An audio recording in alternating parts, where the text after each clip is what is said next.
बिस्मिल्लाहिर्रहमानिर्रहीम। रसूलुल्लाह सल्लल्लाहु अलैहि वआलिहि वसल्लम ने इरशाद फरमाया।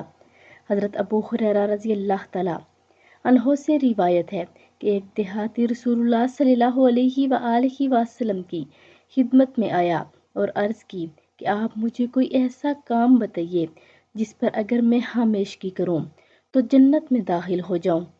तो आप सल्लल्लाहु अलैहि वआलिहि वसल्लम ने फरमाया कि अल्लाह की इबादत कर, इसके साथ किसी को शरीक न ठहरा, फ़र्ज नमाज कायम कर, फ़र्ज ज़कात दे और रमज़ान के रोज़े रख।